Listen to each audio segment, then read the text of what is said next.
Le chancelier des ordres nationaux est chargé de l'exécution de la présente ordonnance qui entre en vigueur à la date de sa signature. Faite à Kinshasa le 24 janvier 2009, Joseph Kabila Kabange, président de la République.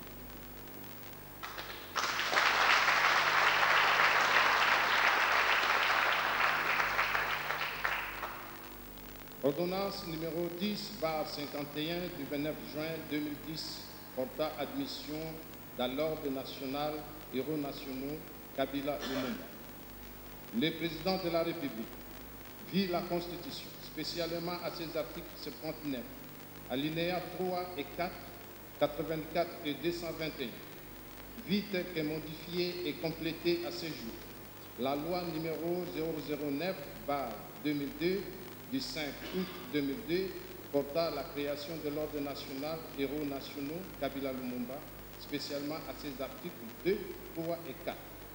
Vit le décret numéro 051 2003 du 30 mars 2003 portant organisation et fonctionnement de la chancellerie des ordres nationaux, spécialement à ses articles 6, alinéa 1er. Considérant la contribution exceptionnelle des intéressés au processus d'accession de la République démocratique du Congo à sa souveraineté nationale et internationale. Sur proposition du chancelier des ordres nationaux. Ordre. Article 1er. Sont admis dans l'ordre national héros nationaux Kabila Lumumba au grade du grand cordon des personnalités ci-après. Messieurs Justin Marie Bomboko Lokomba,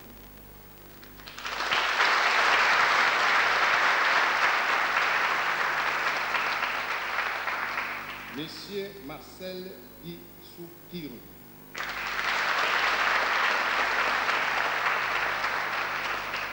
Monsieur Christophe Nkwenyi,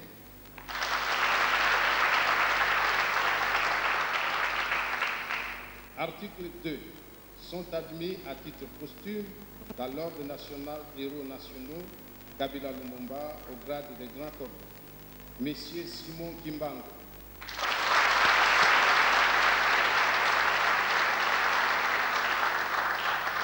Monsieur Joseph Albert Maloula,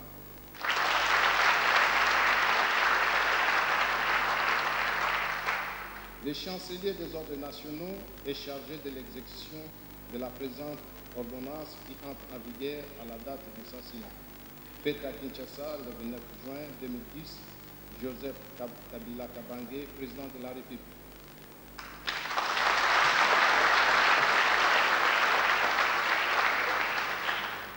Ordonnance numéro 010-055 du 29 juin 2010 portant octroi du statut spécial de témoins privilégiés de l'indépendance et droits et avantages aux acteurs directs de l'indépendance encore en vie. Le président de la République vit la Constitution, spécialement à ses articles 79, 84 et 91, vit l'ordonnance numéro 09/037 du 1er juin 2009 portant la création du commissariat général du cinquantenaire, spécialement à ses articles 2 et 3.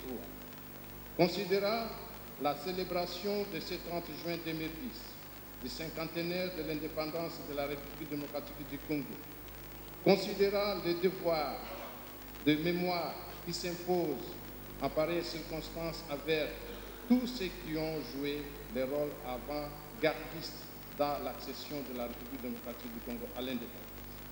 Considérant les qualités des témoins privilégiés de l'indépendance, les intéressés et la nécessité de leur conférer un statut correspondant à l'importance des services rendus à la nation. Sur proposition du chancelier des ordres nationaux et du commissaire général du cinquantenaire, ordre. Article 1er.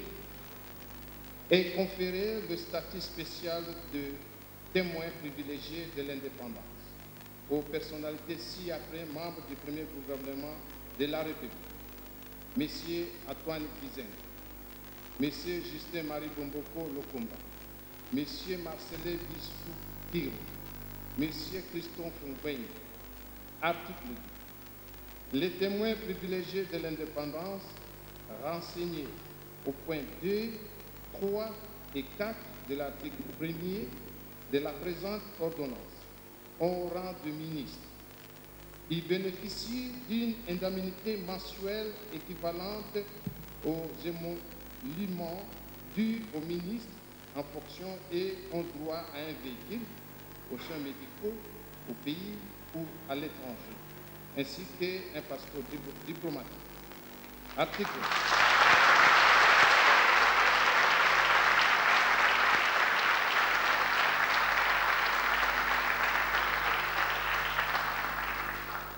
Article 3.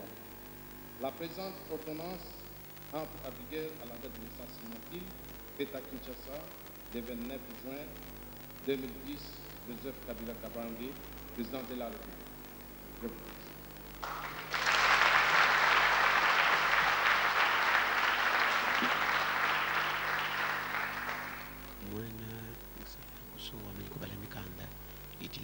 remercie. Bapesha badi bashala banayi moyi ke mukalenga Antoine Kizenga Marcel Bisokiro kalenga Christophe Ngwenye. Au nom du peuple congolais et en vertu des pouvoirs qui nous sont conférés par la Constitution et les lois de la République démocratique du Congo, nous vous élevons à la dignité de grand cordon de l'ordre national, héros nationaux Kabila Lumumba, en reconnaissance de vos éminents services rendus à la nation congolaise.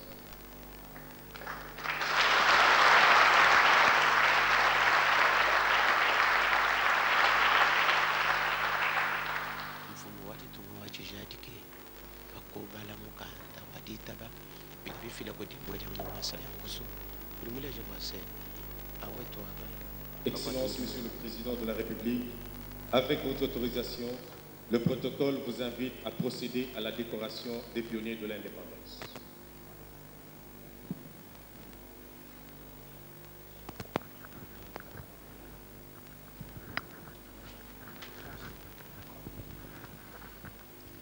Oui, touti Kolanda Mansoma Mauti Samawa Lingasi Samatane Waibana Panso. Veuillez vous mettre debout, s'il vous plaît.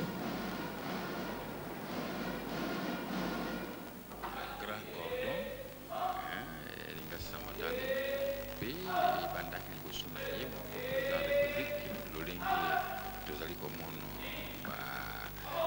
bazali kolanda na télévision kasi bazali kolanda biso na radio bayebati bandeko bayewana to mpe batata bayewana basalela mboka ya ntina ewana bazwi mbano ya elombo ya lokumu babengi grand cordon na lopoto lingasi na matani maloba mapesemi maike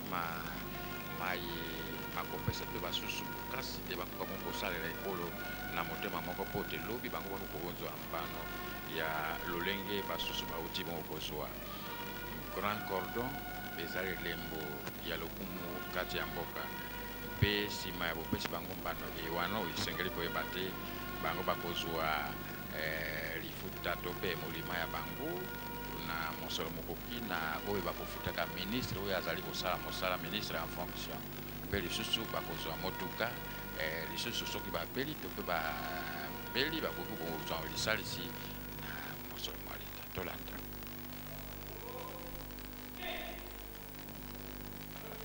Demandons à l'assistance de bien-relation nationale. Sika boye bapesi na nsima okibango yangani ingasi.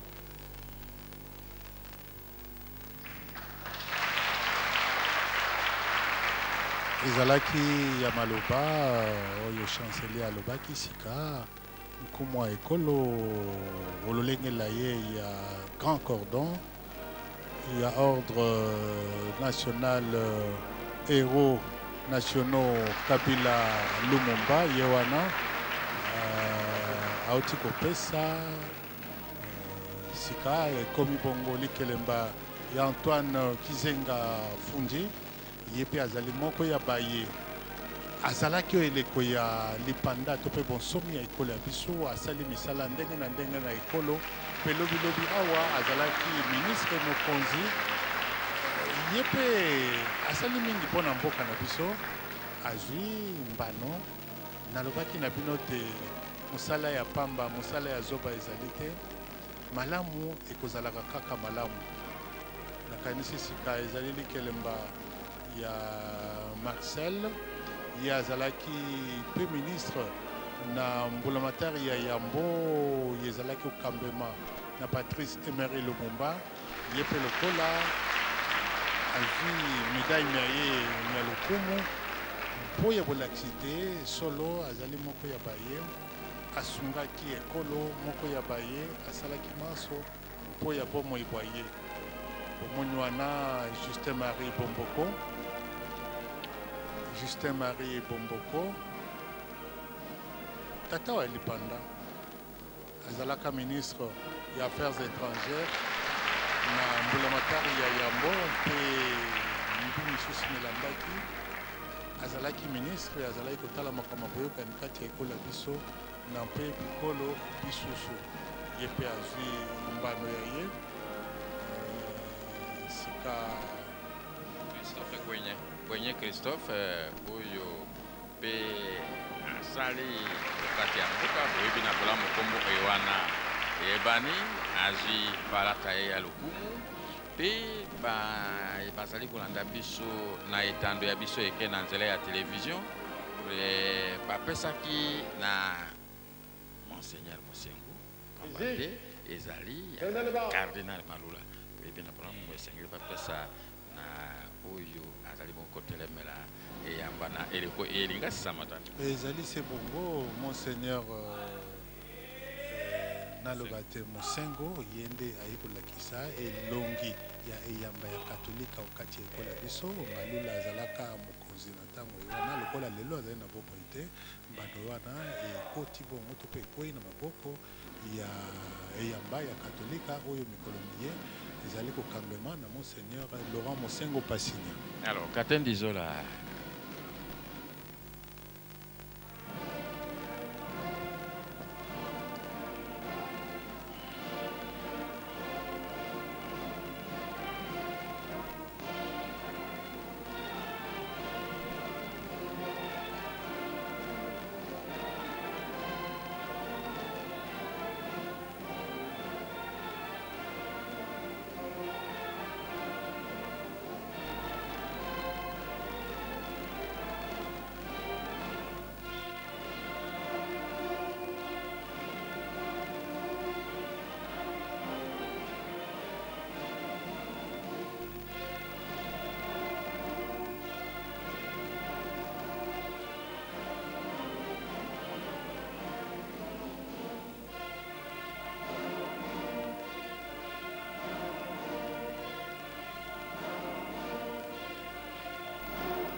Oui, Katendi Zola nalingai koloba te tokomi na suka ya milulu mia mokolo malelo awa. Ainsi prend fin la cérémonie de ce jour, mais avant votre sortie de la salle, les heureux récipiendaires ou leurs représentants voudront immortaliser cet événement par une photo de famille. Bakondi bapangi yonso betuke kaka na kati ya Palais de la Nation kishika ba bidimbu motindu ba mfumo mpalata ba mekwiza pesa awa samo na motindu na luzingu na bao bakwiza kasala ba bisalo na kutala Simon Kimbangu na kati ya luzingu nandi alikwizaka sala ba bisala nene ya kutuba na baina kwizaka yadi la beto pena yaru bakwizaka kanga yandi kuna tandi na kati ya boloko Mutindo Ndaiwel kuzaka tuba yaru pe mvumi nandi Mutindo kufufuaka na Elizabethville to na Lubwashi ya mvutukaka au na kati ya Kinshasa kisika bantu mingi bakwizaka dira diaka yandi na ntangu ya hii mvumi nandi kele na kati ya Nkamba pe na kati na yao au wamekuza monikishwa na yandi kaka nandi tonte kolo nandi na beto lenda tuba na nkumbu ya Simo Kimbangu Kiangani Mutindo bamekuza baka yakele bafoto pe bambuta Mutindo Justin Marie Bomboko yakele Mutindo ina bambuta yankaka bamekuza baka bamidayina kena kumonisa kidimbu ya kisalu ya nene na kati ya luzingu na bao ya wina ya kena mfua nene tina kati ya konsu luzingu ya konsu mutu tangu yonso babisalu fwana salamaka na Mutindo ya kufana amisi masudi tambwe beto manzati beto mikuma na soka ya Mutindo wa mikuza pesa ba palata na baina kuza kasala babisalu na kati ya luzingu na bao pe yoyalo na tangu yai bame banzila ba. Nous allons très rapidement résumer cette cérémonie relative à la décoration dans l'hémicycle du Palais de la Nation des personnalités ayant marqué vraiment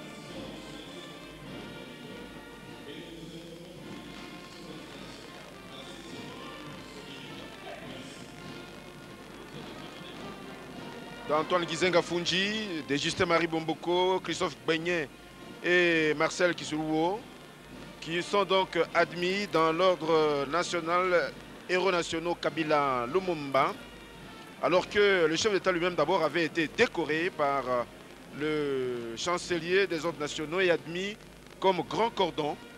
Alors studio, nous allons vous remettre l'antenne et nous permettre ainsi de descendre dans la rotonde pour la deuxième cérémonie.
Kimbangisme oye!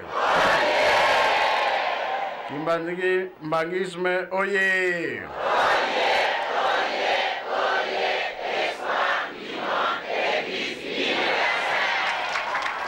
Émotion et salingai na kobosa na ye. Kamba oye!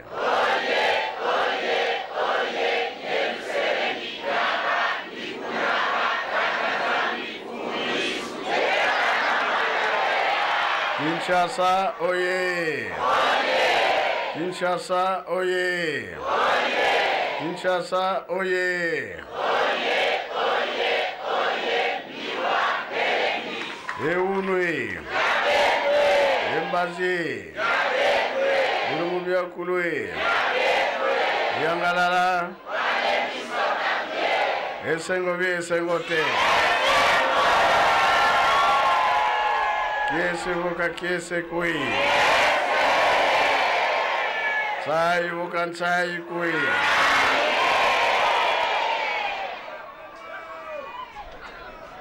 Na kombo ya tata mwana pe tata Molimo Centre.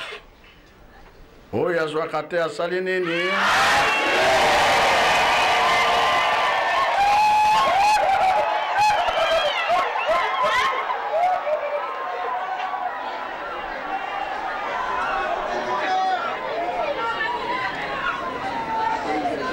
Likambo ezali awa ezali munene.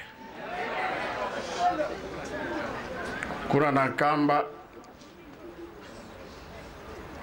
na tango tomonaki ya mama Mwilu na ya mama Kimpavita tolobaki ete tobominde éléphant. Elelo oyo tobombi eleki munene. Toloba ya bango misatu. Tata mwana pe tata Molimo Centre. Bongo bien bongo te.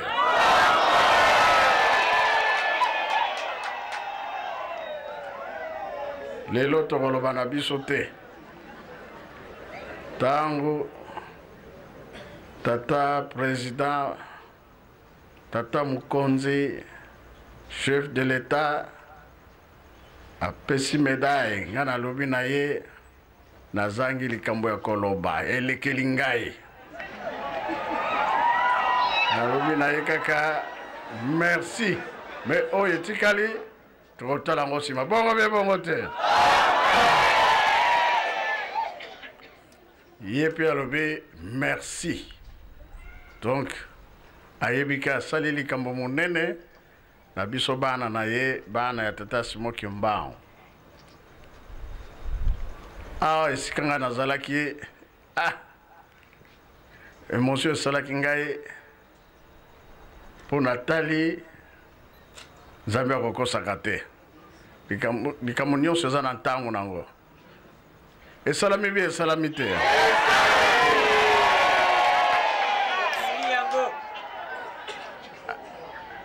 Donc, ndenge tolobaki tolata uniforme ozala wapi tina bamboka tina bandako lata uniforme lobi tango na yokaki na discours na ye kombo ya pamba tangaki ya tata Simon Kimbangu ebe makambo nyonso na lobi kaka esi ye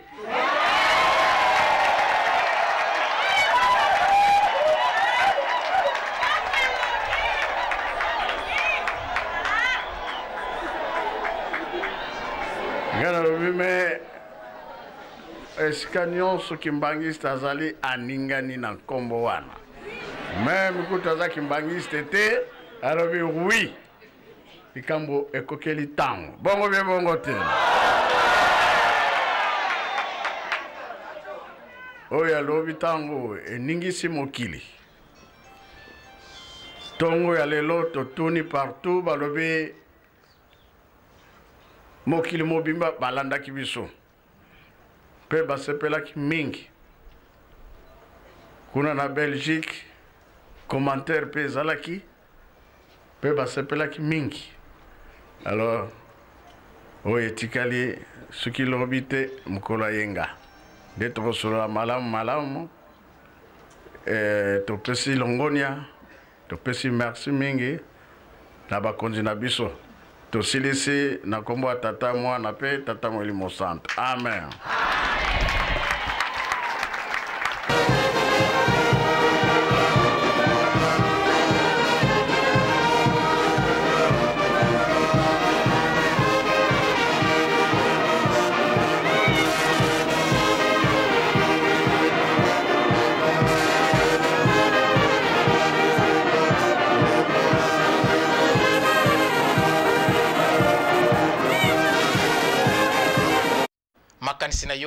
To impression ezali bone na mokolo ya lelo. Merci na mutuna nazana esengo mingi na makambo yo esalami mokolo ya lelo tozelaki yango tokola Nzambe akokisi mokano na ye na gouvernement na chef de l'État ngana zana esengo mingi pe bisonios tozana esengo. Merci. Tuyibi malamu ete na ntango nzela efungwami oyo etikali nsima ebanda koya kaka ndenge wana mpo ete bato bayeba ntina likambo ya tata Simon Kimbangu oyo abundelaki mpona motu nyonso mpona Kongo mpe loposo mwindu ye ayaki mpe mpona biso nyonso mundele to motu mwindu awa boye lokola azwi medaille Nzambe afongoli nzela oyo etikali tokomona yango na ntango nga nalobi boye likambo soki balobeli yango sika wa biso nde tokosala makasi ya koleka na makambo misato bango batikela biso bolingo mibeko mpe misala mpe tosambelaka mingi po ete kimia eyingela na kati na mokili mpe na mikili na biso oyo izo esengo mingi pamba te oyo esalami lelo na oyo esalamaki na mikolo eleki bambula eleki mama Mwila mati na kamba bapesi medaille na mama Mwila na mama Kimpa Vita wana elemo mpona biso bankole esengo nde eleki mingi donc biso bankole lobi le 2 tosala mosala na biso pamba te tolongi papa ezali boye tango balobi ke misala biso bandimi tomipesa na misala tango bapesi programme oyo etali lingomba biso bandimi tomipesa na misala to na likambo bapesi biso kati na makambo nyonso tobosanaka bokonzi ya leta te luba na ngai ya suka yango wana merci merci mingi talaka kitalatala ya mwa likambo te kasi kabakata ya likambo me réponse nango ezali ya kosomba te mpo nini likambo lisalemaki lobi na défilé ya 50 ya anniversaire ya indépendant na biso ya Congo oyo tozwa na 1960 30 juin Sika 30 juin 2010 50 ans na banji bilan basali kuna na kati ya commission ya cinquantenaire mingi résultat na yango ezali presque néant, c'est-à-dire presque zéro. Na tina nini na tina likambo elobama kilobi na monoko ya tata président Kabila Kabange likambo kaka ya lobaki na discours na ye likambo wana tata diangenda lobele yango bamibu ebele poto sali na ye 35 ans comme professeur spirituel ya biso baoyo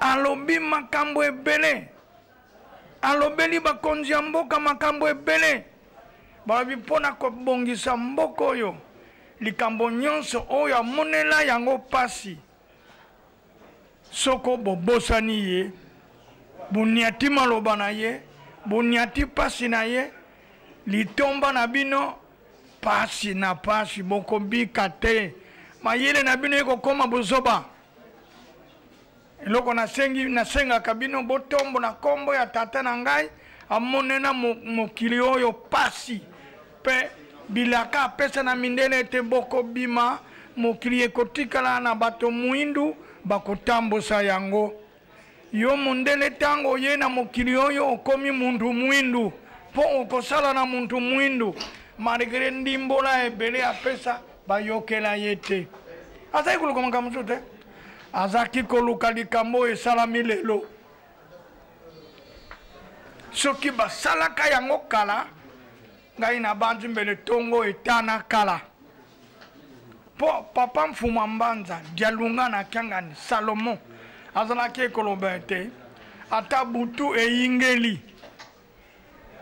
kute ke kute tongo ekotalana pona nini misala tata na biso asala ezali ya mokili te ezali ya lola makambo ya lola ekopolaka te ekosalemaka ndenge nzambe akolobelaka yango bato bayokela ye te biso toyoka tobomba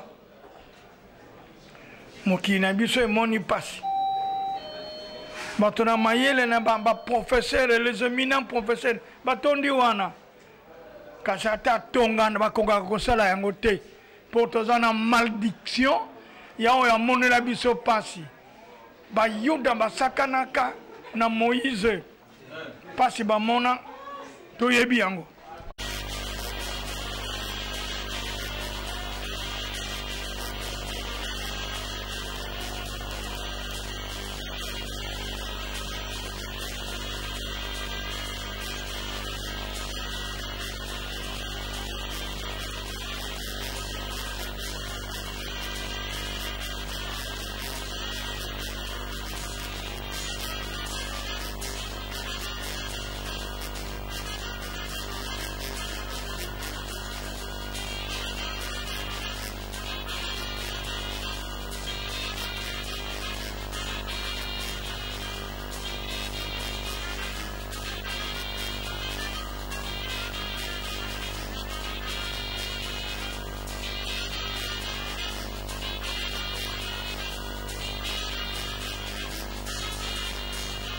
Télévision Kimbangiste Ratelki Nabanze était mokolo mwa lobby le 30 juin 2010 ezala mokolo mwa lelo le 1er juillet 2010 ezali mokolo monene pona mboko na biso et principalement pona église Kimbangiste talaka bana tata simo Kimbangu baoy bazali na bwania ba koti kelasi ya mikempe ya minene ba professeur d'université bazali liboso ya biso bazalaki sika wapi milulu mileki bango mpe bazalaki na katikati ya ba commission oyo commissariat ya cinquantenaire et oyo ezalaki mabongisa ya milulu miango bango mpe bazalaki na kati kasi sika boye balingi bapesa makanisi mabango na lolaka tata simo Kimbangu boko yoka bango mei bakomi lakisa mpwete mwa faute ezala te na mondoko mangai moko ya kati na bango akomi lakisa simande bakopesa biso impression to makanisi mabango na ntina mululu mei tokobanda na mbuta muntu ye moko ngana koloba te opesi kombo na yo bato bayeba yo malamu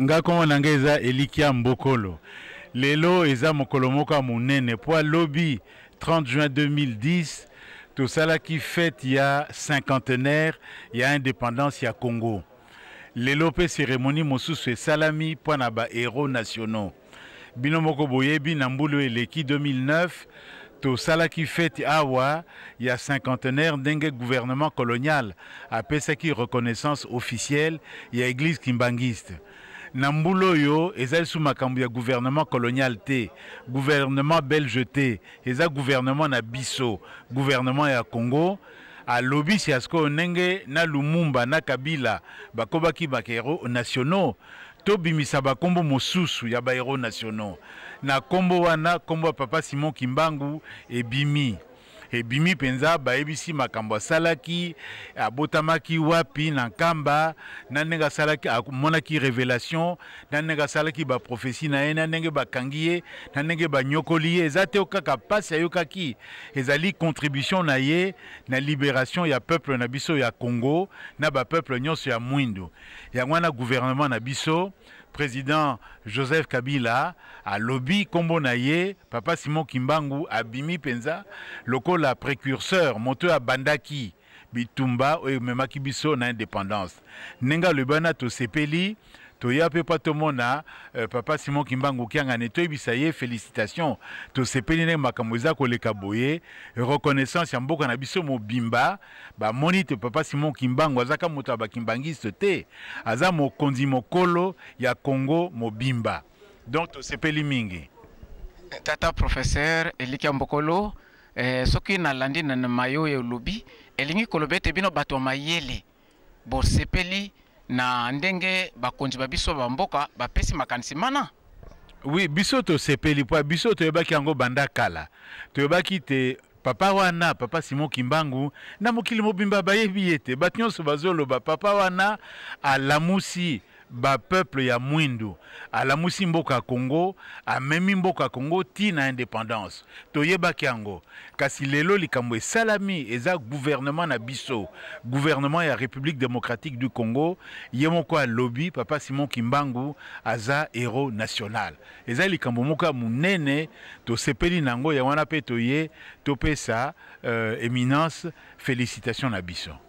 Otondi mingi na moni ete ndenge tata Simon Kimbangu alobaka na 1921 ete bana tango bako yekula minoko ba mindele tango mosusu bako bosa na minoko mboka yo bosa ni yango te te monoko mboka na bosa na yango te monoko mindele pe na yebi yango hein na kwa koloba ko kuna na minoko mindele to ko ya kasi to sepelika ko bosa na minoko mboka te na monoko mboka na yebi na lingala na yebi Kikongo ndeza muninga nanga professeur Sabakinu yala baka Kikongo penza ya solo wana kwa koloba ngo pe na utolo bana professeur Mabiala to ndenge to lobaki to banena na monoko mboka kasi meme mutuna ndoko kene na professeur Amila Kisana ne parle pas moi loko ba yebete bato mayele ba bosani minoko ya bisote peut-être que loko moko Elikia Mbokolo a bosani ye ari président ya comité d'organisation de la conférence internationale sur Simon Kimbangu.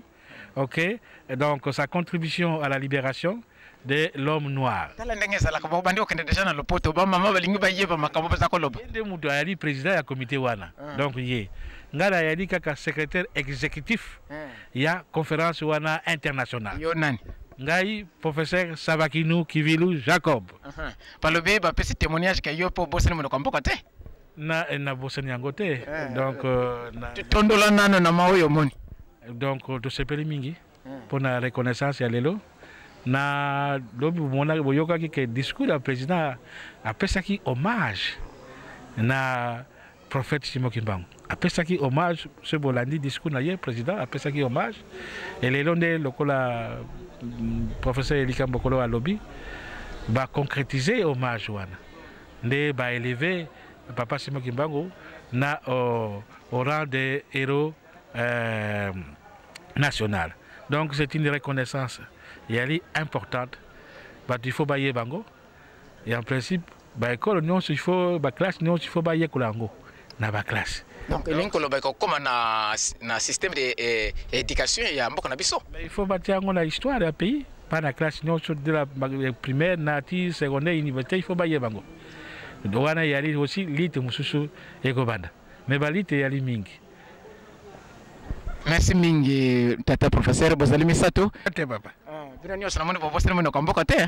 Na yebite so na bosani yango. Lelo za mokolo monene to za ko kanisete popesa mwa makanisi batata ba mama bako kolanda bayebete tata Simon Kimbangu alongi na ye mutu mwindu pe akomi mayele eske boy bakonzi ba reconnaître kombo ya ye makanisi mayo. Bo papa Kimbangu alongi kaka lelo. Ngai koma nanga professeur Mabiala Mantuba. Bon, Papa Simon Kimbangu alongi lelo te alonga kala. Alonga depuis 1921. 1921 ebele la bisnan to botama te bato ba mususu bazui ki ero lelo lokula yi baza ko botama nano. Mais ya lobaki déjà aboye bake atandele. Mutu mwindo akokoma mundele akokoma mutu mwindo ba mindele ata bazoni okula biso lelo bakokende bakozonga mboka na bango toko longo na buumbu ya kibu mwindo na biso ba respecte biso lokola batu. Papa Simon Kimbangu azali mutu asalaki 30 ans na buloko. Paul Obaki makambia ndenge wana ke mutu mwindo aza muumbu telo na buumbu ba respecter ye na bato bazaki ko ba colonisateur ya mboka na biso batie mbula 30 ans na boloko tuku misatu na boloko balongoli awa na nkamba bamemi ye auti ti civile na boloko keti Lubumbashi kuna 30 ans. Donc, ce que président de l'Afrique du Sud, Nelson Mandela, a 27 ans na boloko. Mais papa Kimbanga sali 30 ans na boloko. Tokumisato na boloko. Donc, azali prisonnier, alekisi bambula kolek na prisonnier politique. Professeur, donc c'est que wana moi erreur ezalaki tant baza kolobete Mandela azali le plus vieux. Ça 27 ans na boloko, mais ezaki pasi mingi pona Mandela. Mais papa Simon Kimbanga salaki 30 ans. Azali prisonnier o alekisaki bambula kolek d'Afrique mobimina tozo mon côté ba président ebele ba ministre ebele ba premier ministre baleka na prison. Papa Lumumba baleka na prison, papa Kasavu baleka na prison. Kasi papa Simon Kimbanga salaki tukumisatu na boloko. Pona nini alobaki ke mutu mwindo akoma Mondele akoma mutu mwindo kolonga na buumbu ya Mandele. Pona likambwani balobi kaza la subversion contre l'état colonial alingani ngisa bokonzi ya l'état ya Bulamatari yango ifale anyokoma amoni pasi et pasi mingi et pasi wana pe epesi résultat c'est que église na ye ekomi lelo eza lelo église oyo yebani monde mobimba yebani kaka te awa na Kinshasa yebani na Congo mobimba na Afrique mobimba tina bamboka ebele ya mokili mobimba yebani. Voilà, professeur Elika Mbokolo, vous venez de vivre la proclamation de Papa Simon Kimbangu dans le discours du chef de l'État. Aujourd'hui, la cérémonie de décoration. Est-ce que vous en êtes content de tout cela? Oui, nous sommes très contents parce que l'année dernière, en décembre 2009, nous avons célébré le cinquantenaire de la reconnaissance de l'église kimbanguiste par le gouvernement colonial. Et nous avons dit que c'était la victoire de Papa Simon Kimbangu qui avait dit « Un jour viendra où le noir sera blanc et le blanc sera noir ». En 1959, le gouvernement blanc a reconnu que Papa Simon Kimbangu a eu raison. Aujourd'hui, c'est le gouvernement noir du Congo qui reconnaît que Papa Simon Kimbangu est un héros national du Congo parce qu'il a combattu avant tous les autres pour l'indépendance du Congo. Il a commencé en 1921 sa prédication, il a été arrêté, il a été condamné à mort, il a fallu que le roi des Belges commue sa peine de mort en détention à perpétuité, il est mort en prison après 30 ans de prison. C'est le prisonnier le plus long de l'histoire de l'Afrique. Et après ça, il est resté fidèle à sa foi. Son église s'est développée. C'est aujourd'hui l'une des plus grandes églises de notre pays et l'une des plus grandes églises d'Afrique et du monde noir. Donc le gouvernement congolais est en train d'accomplir ce que Simon Kimbangu avait dit, c'est que sa prophétie, son action de libérateur est reconnue par le gouvernement congolais. Justement, nous avons expliqué l'année dernière, en 2009, nous avons expliqué qu'il faut, à la demande de son éminence, il faut faire une conférence internationale que nous allons organiser en décembre 2010, justement pour rappeler la dimension de Papa Simon Kimbangu. C'est un prophète reconnu, c'est aussi un libérateur. Et ce que le gouvernement congolais a fait aujourd'hui, c'est quelque chose de très important.